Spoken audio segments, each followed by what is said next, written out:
Good morning, all of you.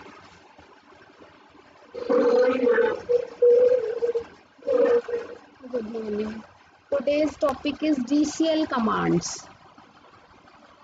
इससे पहले हमने DDL और DML कमांड्स की थी, उनका प्रैक्टिकल किया था। आज हम करेंगे DCL commands. DCL stands for data control commands. जैसा कि नाम से स्पेसिफाई होता है आपका, DDL का मतलब था डेफिनेशन, तो वो स्कीमा पे काम कर रहा था। स्कीमा का मतलब होता है टेबल का स्ट्रक्चर, ठीक है। तो DDL कमांड स्कीमा पे काम कर रही थी, टेबल में क्या क्या चीज़ें हैं, कितने कॉलम्स ऐड करने हैं। उसके बाद थी आपकी DML कमांड्स, मैनिपुलेशन। मैनिपुलेट का मतलब होता है किसी चीज़ में कुछ चेंज करना, ठीक है। तो वो थी आपकी DML कमांड्स, जैसे आपको रोज इंसर्ट करनी है, किसी वैल्यू में चेंज करना है, कुछ अपडेट करना है, कुछ डिलीट करना है। अब आती हैं आपकी data control commands, DCL commands. DCL का मतलब अब जो डाटा हमारे पास है उसको हमें कंट्रोल करना है।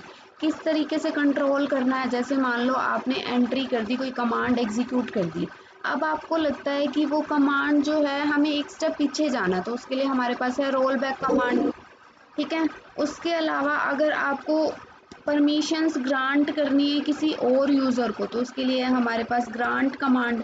रिवोक कमांड है, जो परमिशन दी है किसी और यूज़र को, वो परमिशन अगर आपको वापस लेनी है तो उसके लिए है रिवोक कमांड, ठीक है। तो DCL कमांड्स के अंदर आती हैं आपकी, सबसे पहले है grant command, second one is your revoke command, third है आपकी कमिट कमांड, फोर्थ है आपकी रोल बैक कमांड, उसके अलावा save point command, last and fifth command is your save point command. अब हम वन बाय वन देखेंगे इन सभी कमांड्स को। सबसे पहले बात करते हैं हम ग्रांट कमांड की। तो ग्रांट का मतलब जैसे नाम से समझ में आ रहा है, ग्रांट करनी है हमें कोई चीज़, यानी किसी को कोई अथॉरिटी देनी है, ठीक है। मान लो आप जो हो डाटाबेस के एडमिनिस्ट्रेटर हो, एडमिन हो, आपने कोई डाटाबेस क्रिएट किया है, ठीक है। और आप क्या करना चाहते हो, उस डाटाबेस को और यूज़र्स के साथ शेयर करना चाहते हो, ठीक है। जैसे मोस्टली कंपनीज में तो इसी तरीके से काम होता है, एक डाटाबेस एडमिन होता है, वो डाटाबेस को क्रिएट करता है, ठीक है। क्योंकि कंपनीज के जो प्रोजेक्ट्स होते हैं वो बड़े बड़े होते हैं, एक पर्सन उस प्रोजेक्ट को अकेला हैंडल नहीं करता, टीम में काम करते हैं वो लोग, ठीक है। तो वो क्या करते हैं, काम को डिवाइड कर देते हैं। अब एक ने डाटाबेस क्रिएट कर दिया, वो एडमिन है, वो क्या करेगा, जिसको जो जो अथॉरिटी देनी है वो अथॉरिटीज दे देगा। और इस प्रोसेस को हम बोलते हैं ग्रांट कमांड, यानी कि अथॉरिटीज हमने क्या की, ग्रांट कर दी, ठीक है। अब जैसे मान लो एक यूज़र है, उसको तो कमांड ये देनी है कि वो बस डाटाबेस को सिर्फ देख पाए, उसके अंदर कुछ भी इंसर्ट या डिलीट ना कर पाए, ठीक है। दूसरी प्रॉपर्टी, मान लो कोई यूज़र है, आप चाहते हो कि वो यूज़र सिर्फ उस कमांड को क्या करे, देख भी पाए, वैल्यूज़ को इंसर्ट भी कर पाए, लेकिन उसमें से वैल्यूज़ को डिलीट ना कर पाए। तो जो पर्टिकुलर प्रिविलेज आपको उसको देनी है वो आप दे सकते हो, ठीक है। तो यहाँ देखो, security of data is very important and it must be ensured at every cost. Obvious सी बात है, अगर डाटाबेस की हम बात कर रहे हैं तो सबसे ज़्यादा और मोस्ट इम्पॉर्टेंट हमारे लिए क्या होती है, सिक्योरिटी होती है, कि कोई भी अनऑथोराइज्ड पर्सन उस डाटा को एक्सेस ना कर सके, देख ना सके, ठीक है। An Oracle user is allowed to view, access or use an object if and only if he or she has a right to do सो।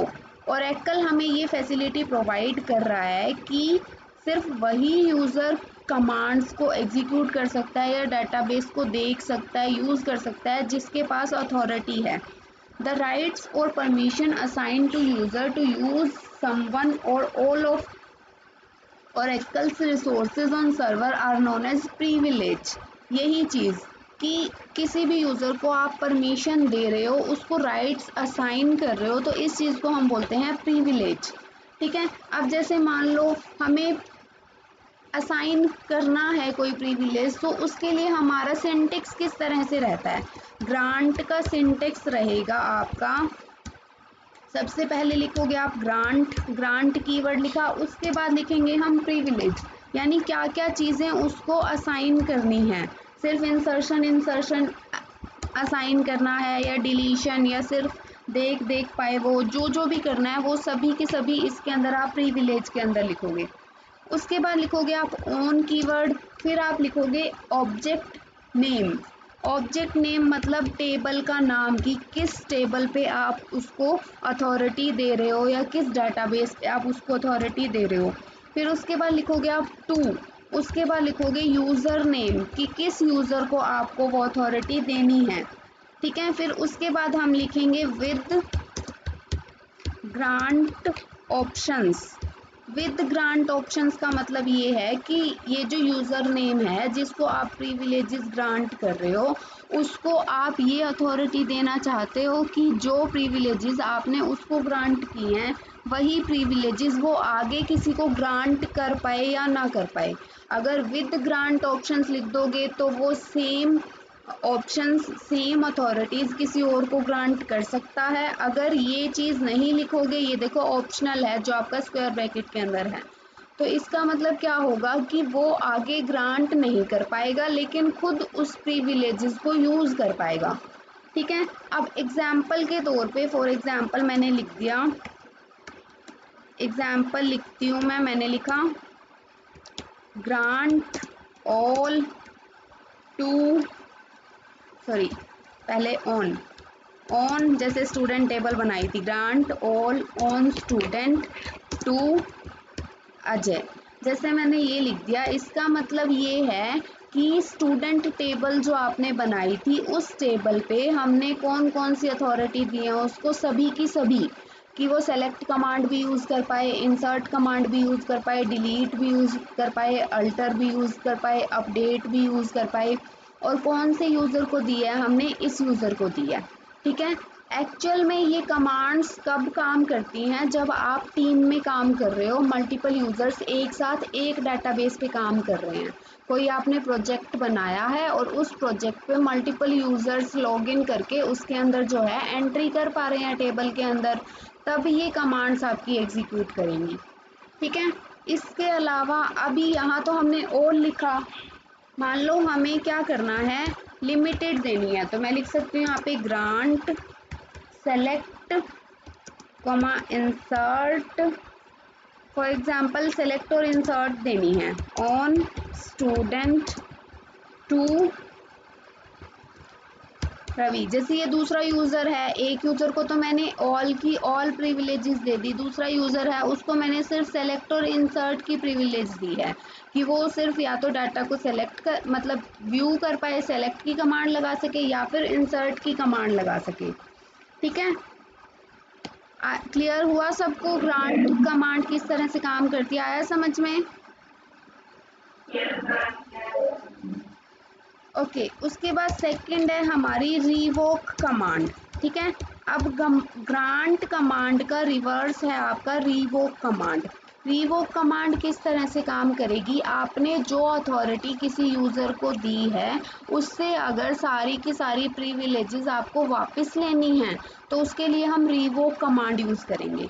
इसका सिंटेक्स रहेगा आपका किस तरह से, मैंने यहाँ लिखा ग्रांट की जगह पर लिखेंगे हम रिवोक, उसके बाद आ जाएंगी वही प्रिविलेजेस, कौन कौन सी प्रिविलेजेस आपको रिवोक करनी है।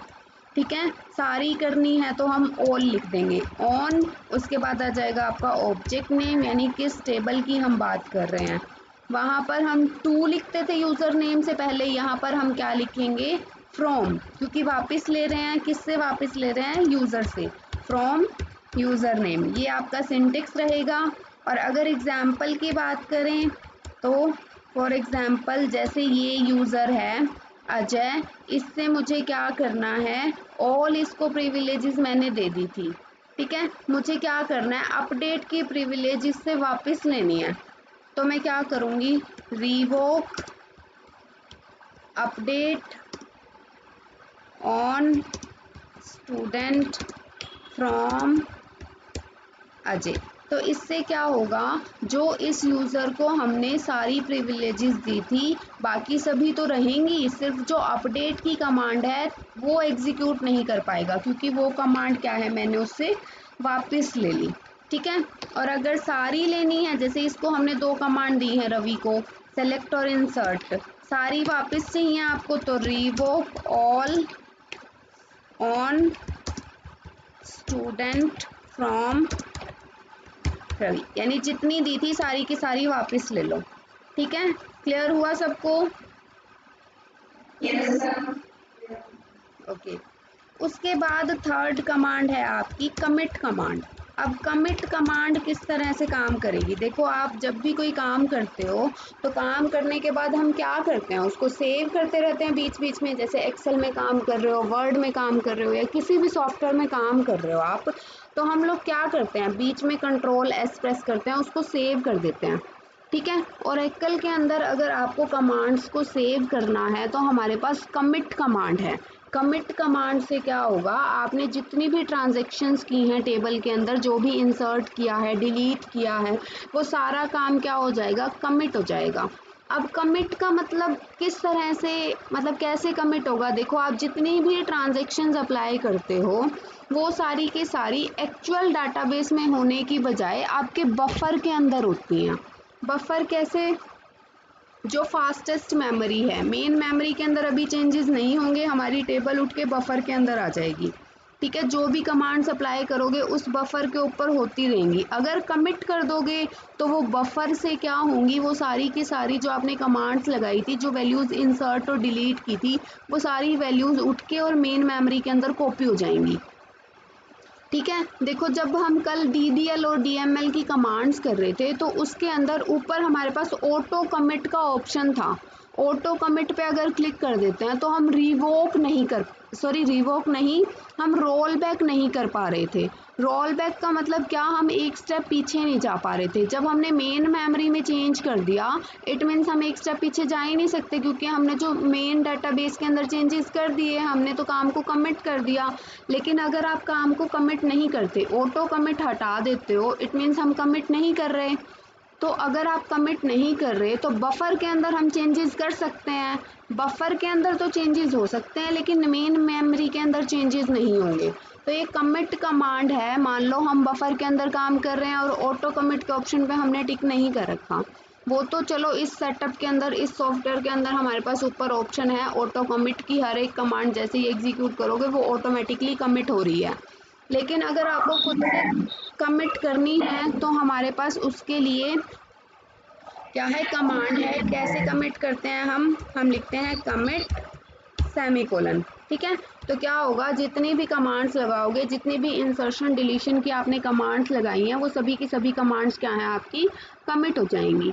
ठीक है, या फिर आप कमिट वर्क भी लिख सकते हो, ऑप्शनल है ये। कमिट वर्क लिखोगे तो भी सेम कमिट की कमांड चलेगी, और नॉर्मल हम कमिट लिख रहे हैं तो भी आपकी क्या है, कमिट की कमांड चलेगी। बफर क्या होता है, बफर होता है हमारा, देखो जो आपकी मेन मेमोरी होती है ना, मेन मेमोरी की स्पीड आपकी बहुत कम होती है। ठीक है, लेकिन जो हम काम कर रहे हैं या जो CPU है, जो प्रोसेसिंग हो रही है, उसकी स्पीड ज़्यादा होती है। ठीक है, तो हम लोग क्या करते हैं, अगर मेन मेमोरी के साथ डायरेक्ट कनेक्शन करते हैं ना, तो उससे क्या होता है कि हमारी प्रोसेसिंग स्लो हो जाती है, CPU को ज़्यादा टाइम वेट करना पड़ता है। इसके लिए हम क्या करते हैं, बीच में एक एक्स्ट्रा मेमोरी रख लेते हैं, जो कि क्या होती है, फास्ट होती है। ठीक है, यानी कि जब हम कमांड्स एग्जीक्यूट कर रहे हैं, जब हम प्रोसेसिंग कर रहे हैं, तो CPU बजाय कि मेन मेमोरी से डायरेक्ट कांटेक्ट करने के, वो क्या करता है, उस जो बीच में फास्टेस्ट मेमोरी रखी है उसके साथ कम्युनिकेट करता है, ताकि उसको ज़्यादा देर वेट ना करना पड़े। ठीक है, तो जो बीच में फास्टेस्ट मेमोरी होती है उसको हम बफर बोलते हैं। क्लियर हुआ? और किसी को डाउट है कोई? कमिट कमांड समझ में आई सबको? ये देखो, जैसे ना आपका यहाँ पर एग्जाम्पल दिया हुआ है, हमने डिलीट की कमांड लगाई है एम्प्लॉय टेबल पर। ठीक है, डिलीट की कमांड लगाई और फिर उस काम को क्या किया हमने, कमिट कर दिया।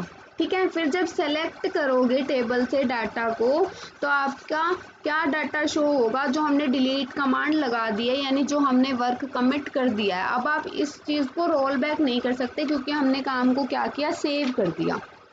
ठीक है, कमिट कमांड आ गई समझ में सबको।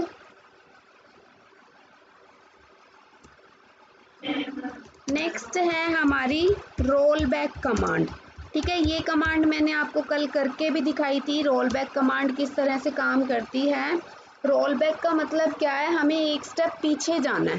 ठीक है, तो हम क्या करते हैं, यहाँ से इसका सिंटेक्स रहेगा सिंपल रोल बैक लिख दो या फिर लिख दो आप रोल बैक वर्क, दोनों एक तरह से काम करेंगी। जो पहले इंसर्शन या डिलीशन किया है उसको रोल बैक करने के लिए, जो ट्रांजैक्शन हुई है उस पर फिर से वापस जाने के लिए हम कौन सी कमांड यूज करते हैं, रोल बैक कमांड यूज करते हैं।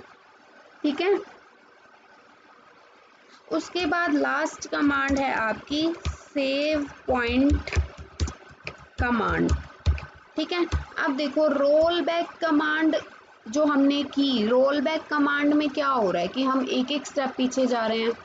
ठीक है, मान लो थाउजेंड्स ऑफ स्टेप्स हैं और आपको कहीं आकर लगता है कि आपने ना पिछले 10 स्टेप्स गलत कर दिए।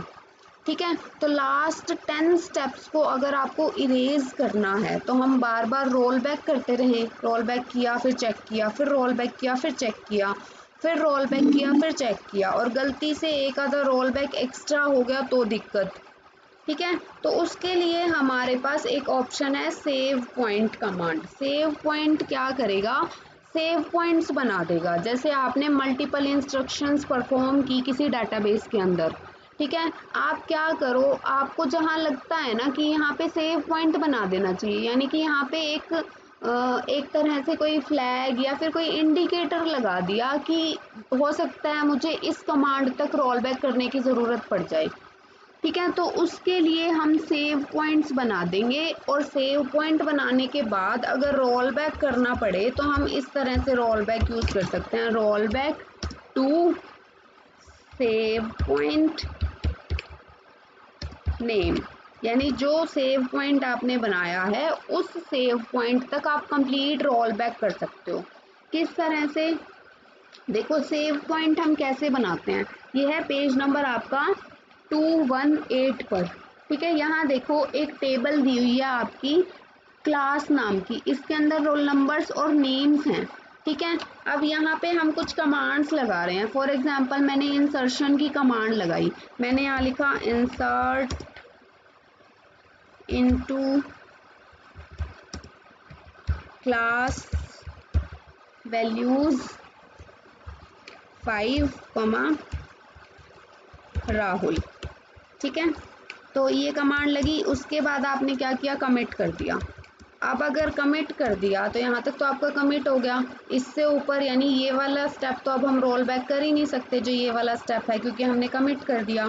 ठीक है, उसके बाद आगे है आपका अपडेट करना है। फॉर एग्जांपल मैं क्या करती हूँ, update class set name is equals to Ashok where roll number is equals to 5। ठीक है, और उसके बाद यहाँ पे सेव पॉइंट बनाना है। मैंने यहाँ पे क्या किया, सेव पॉइंट ए नाम का एक सेव पॉइंट बना दिया। उसके बाद फॉर एग्जांपल आपको इंसर्ट कमांड लगानी है, मैं क्या करती हूँ, इसी को कॉपी किया मैंने यहाँ पर, और यहाँ पर मैंने एक इंसर्ट कमांड लगा दी, और यहाँ पर वैल्यूज 6 और चेतन, ये वैल्यूज एंटर कर दी हमने, 6 और यहाँ पर लिखा मैंने चेतन। ठीक है, उसके बाद आपने क्या किया, एक सेव पॉइंट यहाँ पर बना दिया, मैंने लिखा सेव पॉइंट बी। ठीक है, उसके बाद एक और कमांड लगाई इंसर्ट की, और यहाँ पर वैल्यूज मैंने 7 एंड मनीष, ये वैल्यूज डाल दी मैंने। उसके बाद एक सेव पॉइंट मैंने यहाँ बना दिया, सेव पॉइंट सी। ठीक है, तो ये सब कमांड्स लिखने के बाद आपने क्या किया, सेलेक्ट स्टार फ्रॉम क्लास। ठीक है, तो टेबल देखो नेक्स्ट पेज पर आपकी 219 पर आपको सारी एंट्रीज शो हो रही हैं, सारे रोल नंबर्स शो हो रहे हैं 1 to 7 और सभी नाम शो हो रहे हैं। ठीक है, अब मान लो मैं क्या करती हूँ, यहाँ पर मुझे रोल बैक करना है, मैंने क्या लिख दिया, रोल बैक टू बी, यानी कि बी तक रोल बैक कर दो।